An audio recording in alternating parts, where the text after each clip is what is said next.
Korea's central bank has decided to keep its key interest rate on hold amid soaring housing prices and a weakening Korean won against the US dollar. The US Treasury Secretary gave rare verbal support for the Korean currency, explaining that the recent depreciation of the Korean won does not align with strong economic fundamentals. Following his comments, the $1 exchange rate fell sharply in overnight trading. Officials from the US, Denmark, and Greenland held high-level talks at the White House, but without a major breakthrough. President Donald Trump says he's not going to give up on acquiring Greenland, while Denmark pushed back, saying there is a fundamental disagreement between the two sides. Hello and thanks for joining us on Arirang News. South Korea's central bank has held its benchmark interest rate steady at 2.5%. The Bank of Korea announced this decision this morning, following the first Monetary Policy Committee meeting of the year. The decision reflects concerns over the current weakness of the Korean won against the dollar. The wide interest rate gap with the United States has given the BOK little room for further cuts, with inflation risks from a weaker won reinforcing the decision to hold rates. This marks the bank's fifth straight rate freeze since it cut rates by a quarter point in May last year. And in recent remarks, the U.S. Treasury Secretary said that the recent depreciation of the South Korean won does not align with its strong economic fundamentals. Our Kim Bo-kyung tells us more. U.S. Treasury Secretary Scott Bessent has said that the recent depreciation of the Korean won was not in line with the country's strong economic fundamentals. In the press release on Wednesday, Bessent said that he had discussed the issue during his meeting with South Korea's Finance Minister Koo Yoon-chul earlier this week. He underlined that excess volatility in the foreign exchange market is undesirable, while reaffirming that Seoul's strong economic performance, especially in key industries that support America's economy, made the country a critical partner for the U.S. Bessent's remarks are closely related to Seoul's pledge worth $350 billion of investment in the U.S., which is considered one of the main factors contributing to the weakness of the Korean won. Still, Bessent reportedly asked Koo for Seoul to fully and faithfully implement the investment agreement, saying it would further boost Korea-U.S. economic partnership and the revitalization of U.S. industrial capacity. Following Bessent's remarks, the won strengthened against the dollar in overnight trading, closing at 1,464 won per dollar. With the U.S. having a higher interest rate than Korea and expected to see economic growth that's around 0.3 percentage points stronger than Korea's economic growth rate, the exchange rate difficulties are not easy to resolve. The U.S. economy is expected to maintain solid growth, supported by AI investment, tax cuts, and interest rate reductions. Seoul is in a difficult place regarding the weak Korean won, as the U.S. has already rejected South Korea's proposal of requesting an unlimited bilateral currency swap. Kim Bo-kyung, Arirang News. With large-scale construction projects continuing to take place around the world, there is a greater demand to ensure the safety of human workers and working conditions. One AI solutions firm in South Korea has recently drawn global attention. Our Oh Soo-young tells us more. Working on a high-speed train tunnel, a construction site worker briefly removes his helmet. On-site sensors trigger a warning on a central management system, prompting a notification to the site manager and an AI-generated video clip. In another site, workers enter an off-limits zone. This is detected and once again sent to supervisors in real time to redirect them before an accident occurs. A Seoul-based company's safety platform Hammer H is used on industrial sites, from national infrastructure projects to workhouses and ships. The system consolidates environmental sensor data, AI-based video analysis, and real-time worker location tracking into a single dashboard, providing a full view of site conditions. Industrial sites require a wide range of sensors. By integrating these various sensors along with CCTV systems and combining the Internet of Things with AI, we developed a smart safety platform that can be applied to construction sites. The need for such systems exists globally. According to the International Labour Organization, more than 395 million workers worldwide were injured in 2019, while 2.93 million people died as a result of work-related factors. Long working hours accounted for the most deaths, followed by exposure to particulate matter, gases and fumes, and occupational injuries. By integrating various elements such as gas sensors into these sites, we monitor the site conditions, help workers prevent risks, respond immediately when accidents occur, and, in the event that an accident does happen, enable rapid follow-up measures. Hammer H monitors environmental factors, such as hazardous gases, temperature, and air quality through the Internet of Things sensors. Real-time location tracking shows where workers are positioned across the site. Smart tags and mobile applications enable alerts and SOS requests when a worker encounters difficulty. AI video analysis detects unsafe behavior, falls, or entry into restricted areas. The platform also keeps track of those with pre-existing health conditions, allowing more targeted responses when risks arise. At sites where our platform has been applied, there has not been a single serious accident. In 2023, there was a case at one site where a worker with a heart condition was working alone, requested an SOS call, and was rescued through our system. Shin says Raycom continuously trains with real-world data from national databases and also learns from accidents occurring around the country, allowing risks to be identified and managed as conditions evolve. We already possess millions of video samples and continuously build pipelines to keep training the system. Through this process, we improve the accuracy of video analysis and further enhance the stability of the overall platform. As industrial safety shifts towards predictive risk management, Raycom positions its all-in-one system as its key competitive advantage, particularly in global markets with long-term infrastructural projects. Our team's top priority is translate our platform and technology into strategies that fits different international industry environments, regulatory frameworks, and commercial structures around the world. Raycom recently presented its technology to Saudi Arabian government and industry officials and received a merit award. The response in Saudi Arabia was extremely positive. Both government officials and industry leaders told us that it was the first time that they saw a platform capable of managing so many safety elements at an integrated way. So because Saudi Arabia has many large-scale and high-risk sites, so there is a clear need for an integrated safety management system rather than relying on separate tools. As governments step up initiatives to promote AI across industry, firms like Raycom hope to further expand the reach of Korea's AI ecosystem, moving into diverse global settings. 오수영, Arirang News.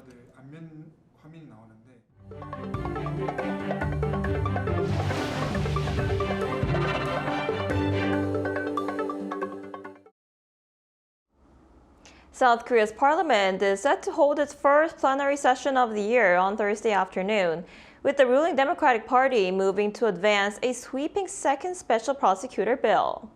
The legislation combines investigations into alleged insurrection, former First Lady Kim Gun-hee, and a Marine's death, but the main parties failed to bridge differences in talks on Wednesday.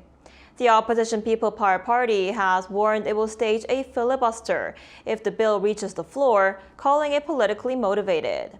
With negotiations going down to the wire, a head-on clash is expected as the Democratic Party holds enough seats to end a filibuster after 24 hours and pass the bill. Meanwhile, unionized bus drivers in Seoul have reached a wage agreement with management, ending a two-day strike that caused widespread commuter disruption across the capital. Seoul city officials said the deal was finalized late Wednesday during a special mediation session at the Seoul branch of the National Labor Relations Commission, following marathon overnight negotiations. The strike began Tuesday after pay talks broke down, marking the first walkout by Seoul bus drivers in 2 years. At the height of the disruption on Wednesday morning, Just 562 of more than 7,000 intercity buses were operating, roughly 8% of normal service. Full service resumed across Seoul starting this morning. U.S. President Donald Trump says he's not ruling out any options to acquire Greenland, calling the Arctic island vital to U.S. national security and missile defense. Denmark is pushing back, with its foreign minister saying Copenhagen and Washington hold sharply different views on Greenland's future. Our Lee Seung-jae has more. President Donald Trump says he's not backing away from the idea of acquiring Greenland, telling reporters Wednesday that he is not going to give up options and that he believes something will work out. Trump made the remarks in the Oval Office during an unrelated event just hours after the Denmark and Greenland held talks in Washington with Vice President J.D. Vance and Secretary of State Marco Rubio. The meetings were aimed at managing rising tensions over the future of the Arctic territory, which is a semi-autonomous part of Denmark and a member of the NATO alliance. When pressed by reporters, Trump declined to say whether he is considering the use of force to take control of Greenland. However, he again argued that the United States has a strong national security interest in the island. I'm not going to give up options, but it's very important. Greenland is very important for the national security, including of Denmark. He described Greenland as vital to America's Golden Dome missile defense program, which is designed to track and intercept long-range missile threats. Trump also said that U.S. control of Greenland will strengthen American security in the Arctic, a region that is becoming increasingly important as global competition intensifies. Denmark has firmly rejected Trump's position. Danish Foreign Minister Lars Løkke Rasmussen said Wednesday that the U.S. president has made his view clear and that the two sides have a different position. The discussions focused on how to ensure the long-term security in Greenland. And here our perspectives continue to differ, I must say. The president has made his view clear, and we have a different position. He stressed that Greenland's future must be decided by Greenland and Denmark, not by outside pressure from Washington. However, the Danish foreign minister said the two sides have agreed to set up a high-level working group that will meet in the coming weeks to see whether a common path forward can be found. Lee Seung-jae, Arirang News. There's a new travel trend among visitors to Korea. Tourists are heading to local cafes and trying out the latest trending food that have gone viral on social media. More visitors are seeking out places that Koreans enjoy in their everyday lives, something that appears to have been fueled by the global popularity of K-content. Our Cho Young-eun has the story. For Holly and Macy, it's their very first trip to Korea. And on the way to their next stop, they pause at a street side instant photo booth. Once a familiar activity for young Koreans, instant photo booths have now become a must-do experience for foreign visitors, capturing memories the local way. Their day continues at a beauty retailer Olive Young, where personalized color consultations, skin analysis, and tailored recommendations offer a closer look at Korea's beauty culture. We want to take back some beautiful skincare to Australia. Yes. Everyone here has incredible skin. Yes. Yes, we're trying to meet a lot of people and asking local people for their recommendations. Beyond Seoul's temples and palaces, more and more tourists are looking to experience how Koreans enjoy their daily lives, from visiting local cafes to eating the latest trending food. This neighborhood cafe has drawn visitors from around the world, all eager to try Korean-style salt bread that's gone viral on social media. I chose this delicious salt bread bakery because it's really popular on social media, and I also love K-pop. Yes, I think they're coming in greater numbers. There are a lot of Japanese people, a lot of people from Taiwan, and even a lot of people from New Zealand. So I am sensing the new trend. From lining up at popular bakeries to enjoying local food like gomtang or beef bone soup, travelers are immersing themselves in Korea's everyday food culture. The Korea Tourism Organization says the shift is a natural result of K-content's global reach. It seems to be a natural phenomenon resulting from Korean lifestyles being shared with the world in real time through K-content. Tourism itself is continuing to shift away from simply sightseeing toward more hands-on, experience-based, everyday life activities. As Korea's daily life itself becomes a destination, traveling like a local is redefining what it means to visit Seoul. 조영은, Arirang News.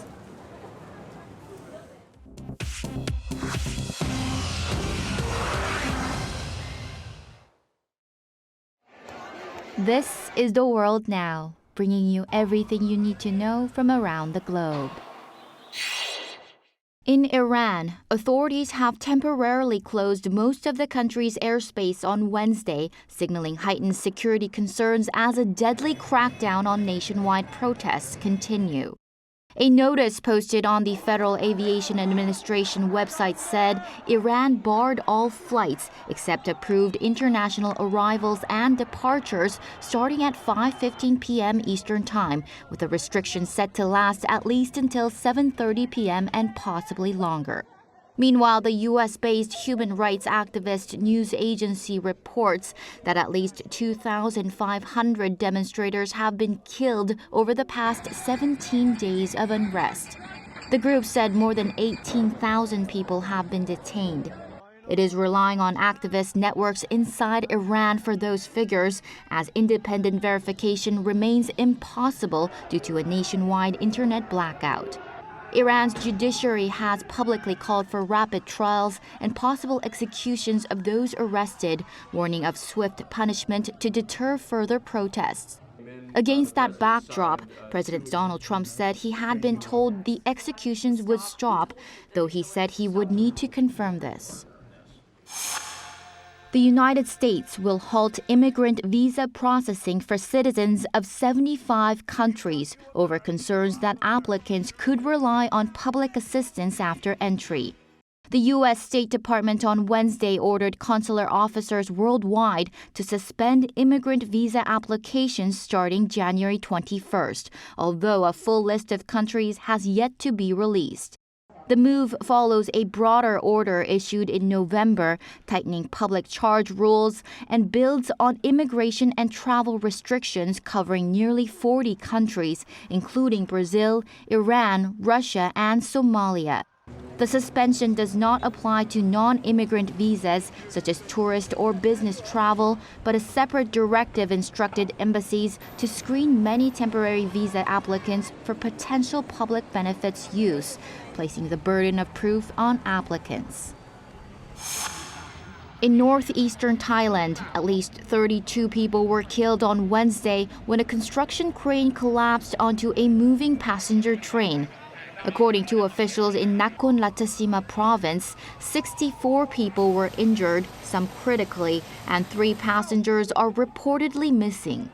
The train and its 171 passengers were traveling from Bangkok to Ubon Ratchathani when the crane fell from an elevated section under construction and derailed several carriages. Authorities have launched an investigation and ordered work to be suspended at the site, part of a high-speed rail project intended to link Thailand with neighboring countries. A Chinese safety app, bluntly named Are You Dead?, has surged in popularity as millions of people living alone shared it online. The app prompts users to check in regularly and automatically alerts a designated emergency contact if no response is recorded for consecutive days. Developers announced Tuesday that the spike in downloads forced them to introduce a subscription fee to cover operating costs.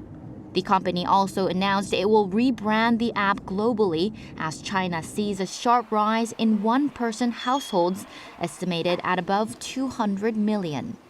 Chu Ji-hyun, Arirang News.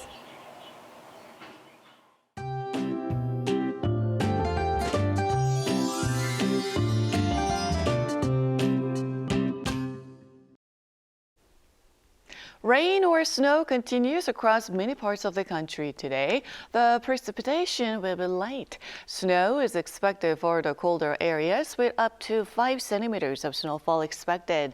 But most of the rain and snow should taper off in the afternoon, but icy patches may remain on the roads. Please take extra care. This morning was way warmer than usual, and instead of the cold, air quality will be the main concern today.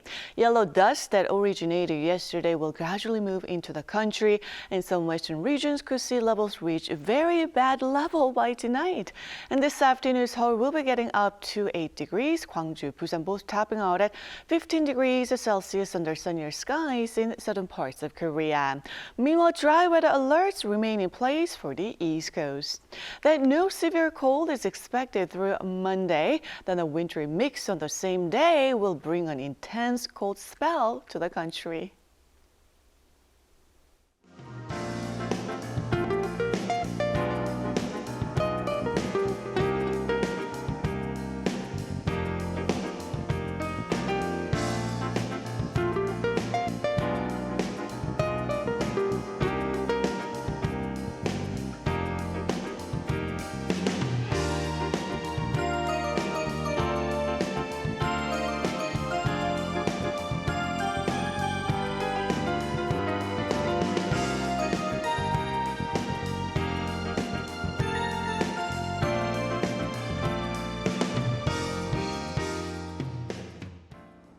That's all we have for today's noon edition of Arirang News. Thank you for watching. We'll be back at 5 p.m. Korea time. Stay tuned.